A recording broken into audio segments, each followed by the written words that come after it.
Hello ಎಲ್ಲರಿಗೂ ನಮಸ್ಕಾರ. Welcome to 21 days to better me ಸೀರೀಸ್ಗೆ. ನಾನು ನಿಮ್ಮ ತುಮಕೂರು ಹುಡುಗಿ. ಇವತ್ತು ಡೇ 4 ಆಗಿರುತ್ತೆ. ಮಾರ್ನಿಂಗ್ ಎದ್ದ ತಕ್ಷಣ ನಾನು ಬಿಸಿನೀರು ಕುಡಿದ್ಬಿಡ್ತೀನಿ.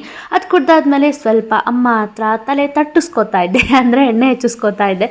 ಅದಾದಮೇಲೆ ಒಂದು ಪಾರ್ಸಲ್ನ ರಿಸೀವ್ ಮಾಡಿಬಿಟ್ಟು ಹಬ್ಬಕ್ಕೆ ಅಮ್ಮ ಎಲ್ಲ ಮನೆ ಕ್ಲೀನ್ ಮಾಡ್ತಾ ಇದ್ರು. So chimney ಬಿಚ್ಕೊಡ್ಬೇಕಿತ್ತು. ಸೊ ಬೇರೆಯವ್ರನ್ನ ಕರೆದ್ವಿ, ಬಟ್ ಅವ್ರು ನೆಗ್ಲಿಜಿಬಲ್ ಅಂತ ಅನ್ನಿಸ್ತು. ಸೊ ಅದಕ್ಕೋಸ್ಕರ ನಾನೇ ಹತ್ತಿ ಆ ಚಿಮ್ನಿನ ಗೊತ್ತಿಲ್ಲದಿದ್ರು ಗೊತ್ತು ಮಾಡಿಕೊಂಡು ಅದನ್ನು ಬಿಚ್ಚಿ, ವಯರ್ಸ್ನೆಲ್ಲ ಬಿಚ್ಚಿ, ಒಳಗಡೆ ಐಟಮ್ಸ್ನೆಲ್ಲ ಬಿಚ್ಚಿ ಫುಲ್ಲು ಕ್ಲೀನ್ ಮಾಡಿದೆ. ನನಗನ್ಸೋದೇನು ಗೊತ್ತಾ, ನಾವು ಯಾವುದ್ರಲ್ಲೂ ಕಡಿಮೆ ಇಲ್ಲ, ನಾವೆಲ್ಲನೂ ಮಾಡ್ಕೋತೀವಿ. ಜಸ್ಟ್ ಆದರೂ ಟ್ರಿಕ್ಸ್ ಗೊತ್ತಿರಬೇಕು ಅಷ್ಟೇ, ಮೇಯ್ನ್ ಪಾಯಿಂಟ್ ಯಾವುದಾದ್ರು ಎಲ್ಲೆಲ್ಲಿ ಅಂತ. ಅದು ಗೊತ್ತಿದ್ರೆ ನಾವೇ ಎಲ್ಲ ಮಾಡ್ಕೊಬೋದು. ಯಾಕೆ ಬೇರೆಯವ್ರಿಗೆ ವೆಯ್ಟ್ ಮಾಡಬೇಕು? ಅವ್ರಿಗೆ ಏನೋ ದೊಡ್ಡ ಸಾಧನೆ ಅವ್ರು ಮಾಡ್ತಿರೋದು ಅಂತ ನಾವು ಅವ್ರಿಗೆ ಬಿಲ್ಡಪ್ ಕೊಡಬೇಕು.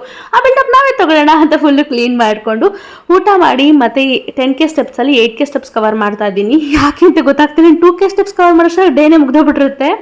ಸೊ ಇಷ್ಟು ನನ್ನ ಮೈನ್ ಟಾರ್ಗೆಟ್ಸ್ ಆಗಿರುತ್ತೆ ಇಲ್ಲಿ ಬರೆದಿರೋದು. ಅಷ್ಟನ್ನು ಕಂಪ್ಲೀಟಾಗಿ ಕವರ್ ಮಾಡ್ಕೋತೀನಿ successfully. Guys 4th day complete ಮಾಡಿದ್ದೀನಿ. ಸಬ್ಸ್ಕ್ರೈಬ್ ಮಾಡ್ಕೊಳ್ಳಿ, ನನಗೆ ಮೋಟಿವೇಟ್ ಮಾಡಿ ಅಂತ ಹೇಳ್ತಿದ್ದೀನಿ. Thank you, bye.